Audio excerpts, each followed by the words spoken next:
Una sinfonía de aromas. Ajo tostado, pimentón dulce, el cítrico beso del limón, danzaba en el aire denso y cálido de la cocina.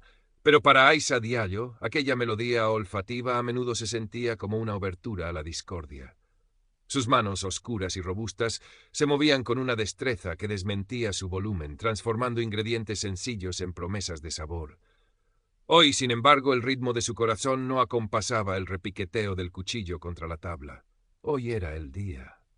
La carta de aceptación del Crisol Dorado, el instituto culinario más prestigioso de Sevilla, descansaba en su bolso como un talismán pesado, cargado a partes iguales de esperanza y de una aprensión que conocía demasiado bien.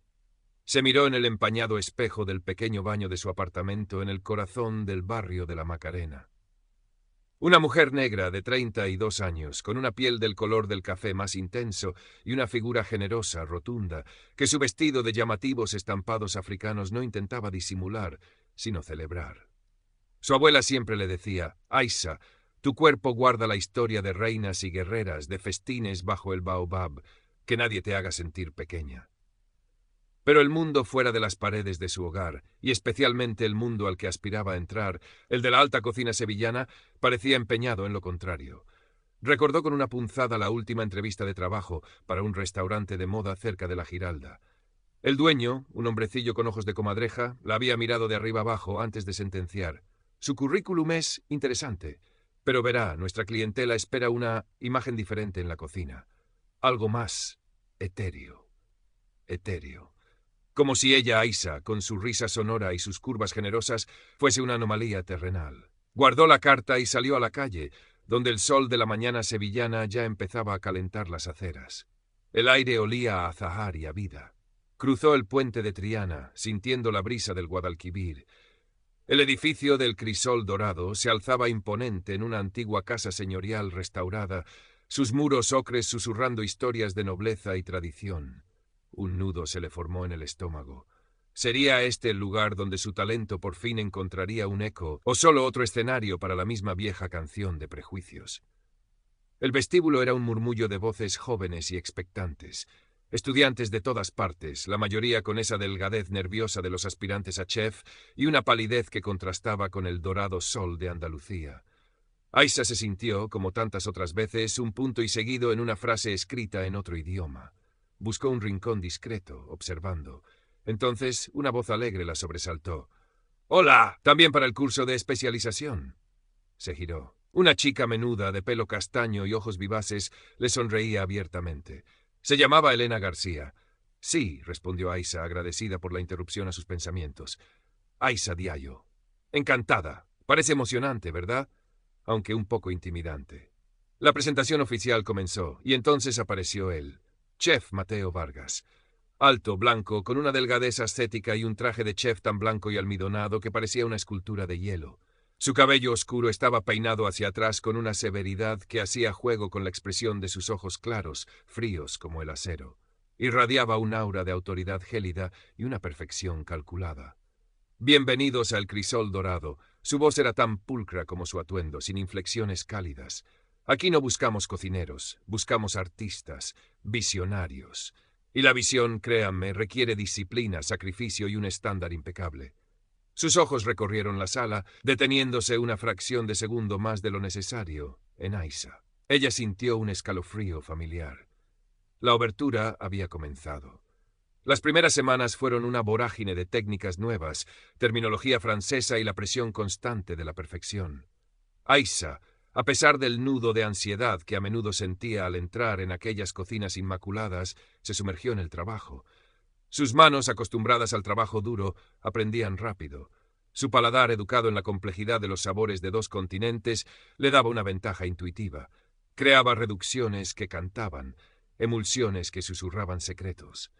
Pero el chef Vargas parecía tener un detector de los errores, por mínimos que fueran, mientras que los logros de otros, especialmente de un par de jóvenes delgados y de buena familia, eran elogiados con una generosidad que a Aissa le resultaba hiriente.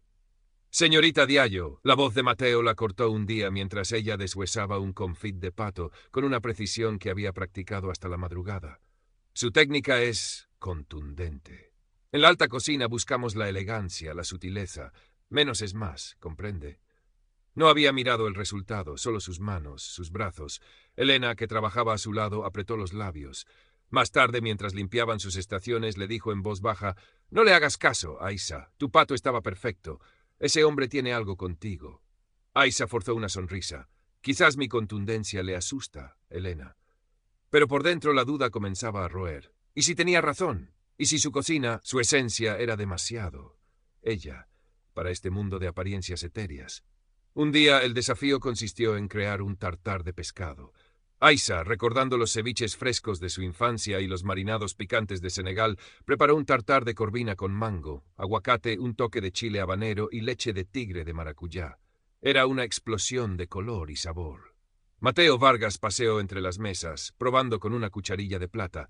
Al llegar al de Aisa, apenas lo miró. Demasiado. Barroquismo, señorita Diallo. La pureza del producto se pierde entre tanta distracción. Le dio la espalda y se detuvo ante el tartar de Javier, un joven pálido y con aires de suficiencia, cuyo plato era una pálida imitación de un clásico, sin una pizca de originalidad. «Esto, señores», proclamó Mateo, «es elegancia, respeto por el ingrediente». Aisa sintió que la sangre le hervía. Elena la miró con impotencia. Incluso Carmen Benjumea, la chef instructora veterana, famosa por su imparcialidad y su rostro impasible, arqueó una ceja casi imperceptiblemente desde el fondo del aula. Esa noche, en la soledad de su apartamento, con el aroma del yassa de pollo que cocinaba para reconfortarse, Aisa lloró. Lágrimas de rabia, de frustración, de ese cansancio profundo que se acumula tras años de luchar contra molinos de viento invisibles, pero dolorosamente reales. Pensó en abandonar. En volver a las cocinas de barrio donde su comida era celebrada sin peros, donde su cuerpo y su piel no eran un subtexto constante en cada evaluación. Pero entonces el recuerdo de su abuela, la imagen de sus manos sabias amasando el mijo, el olor a especias de su tierra natal, la llenaron de una obstinación renovada. No, no les daría ese gusto. Si Mateo Vargas quería sutileza, le daría sutileza, pero sería la suya. Decidió apostar por su verdad. En el siguiente desafío, la creación de un plato libre, Aisa se encerró en sí misma. Investigó, experimentó, fusionando los recuerdos de los guisos especiados de su madre con las técnicas de vanguardia que estaba aprendiendo. Quería crear algo que fuera innegablemente ella, pero también irrefutablemente bueno. Mientras tanto, la tensión entre Aisa y Mateo crecía. Él parecía disfrutar poniéndola a prueba, asignándole las tareas más arduas, criticando sus presentaciones con un regodeo apenas disimulado. «Señorita Diallo, su emplatado es generoso. Recuerde que comemos por los ojos, y la elegancia reside en la mesura». Aisa apretaba los dientes y seguía adelante, encontrando pequeños oasis de apoyo en Elena y en la aprobación silenciosa que a veces creía percibir en los ojos de Carmen Benjumea. Un día, mientras preparaba una compleja salsa base, Mateo se acercó por detrás. «Aún con esas especias tan exóticas, Diallo? Hay que tener cuidado de no abrumar el paladar europeo. No estamos en un mercado de Dakar, sabe». Aisa se giró lentamente, sus ojos brillando. «Chef Vargas», dijo con una calma que le sorprendió a ella misma, «mis especias cuentan historias, igual que sus reducciones. Y creo que todos los paladares, si están abiertos, pueden apreciar una buena historia». Mateo la miró con frialdad, un ligero tic en su mandíbula. «La audacia es una cualidad peligrosa en un aprendiz, señorita». Se alejó, dejándola con el corazón latiendo con fuerza, pero también con una extraña sensación de liberación. Había hablado, había defendido su cocina. Se acercaba el desafío final del semestre, la creación de un menú degustación de 3 platos que sería evaluado por el claustro de profesores y, como sorpresa de última hora, por Ismael Lázaro, uno de los críticos gastronómicos más influyentes y temidos de Madrid. La presión era inmensa. Una buena actuación podría significar becas, prácticas en restaurantes de estrella Michelin, el inicio de una carrera soñada. Un fracaso. Aisa decidió arriesgarlo todo. Su menú se llamaría Alma de 2 orillas. El primer plato sería una reinterpretación de la thiboudienne senegalesa, el pescado nacional, pero presentado con la delicadeza de la alta cocina. El segundo, un solomillo ibérico marinado en una mezcla secreta de especias africanas, acompañado de un puré de plátano macho y una reducción de vino de naranja de la tierra. El postre, una espuma de flor de hibisco, bisap, con frutas tropicales y un crujiente de gofio. Era ella, en 3 actos. Su herencia, su aprendizaje, su alma. Trabajó día y noche perfeccionando cada detalle. Elena la ayudaba probando, animándola, mientras Mateo la observaba desde la distancia con una mezcla de escepticismo y Aisa se atrevió a pensar una pizca de nerviosismo.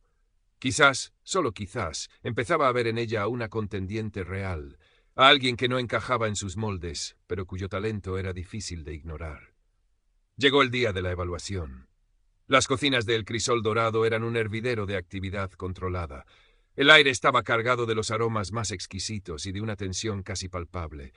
Aisa se movía con una concentración absoluta, sus manos danzando sobre los ingredientes. Cada gesto era preciso, cada decisión meditada.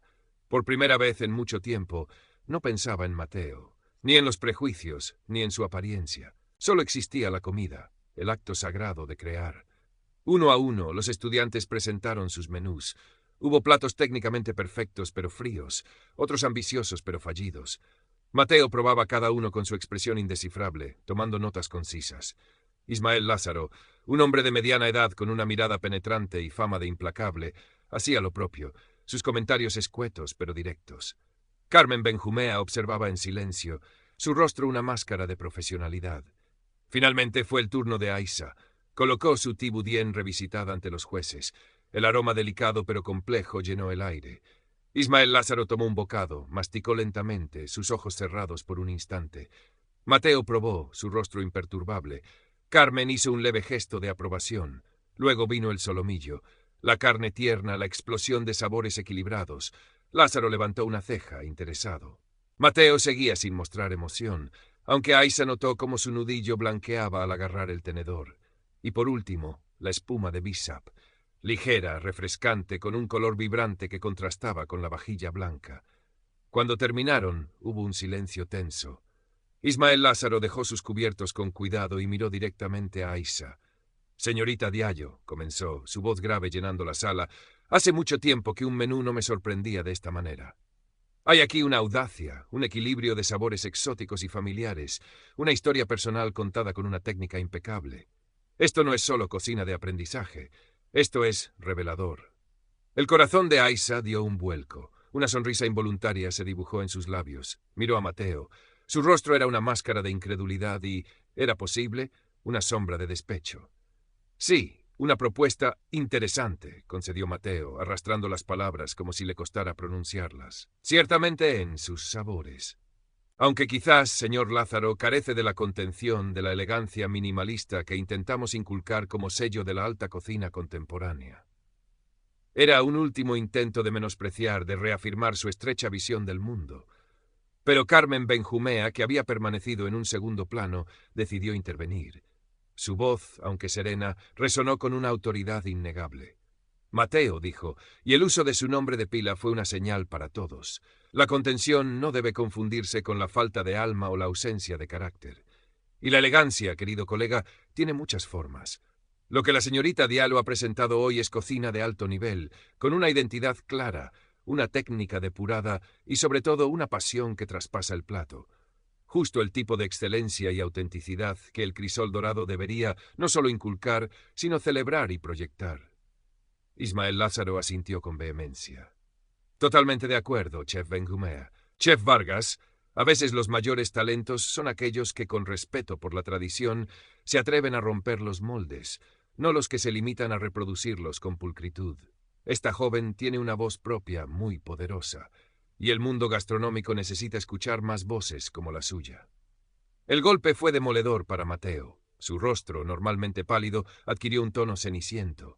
Intentó farfullar algo, pero las palabras no le salieron. Se quedó allí, de pie, su impecable uniforme blanco pareciendo de pronto una armadura vacía. La autoridad que tanto le gustaba ostentar se había desvanecido, expuesta por la verdad innegable del talento de Aisa y la integridad de dos profesionales respetados. El intercambio había ocurrido. La voz silenciada de Aisa ahora resonaba con fuerza, mientras que la voz dominante de Mateo se había ahogado en su propio prejuicio. En los días siguientes, el ambiente en El Crisol Dorado cambió su tinte. Aisa recibió la máxima calificación y el reconocimiento sincero de la mayoría de sus compañeros. Elena la abrazó con lágrimas en los ojos. «Sabía que lo harías, Aisa. Tu comida es magia».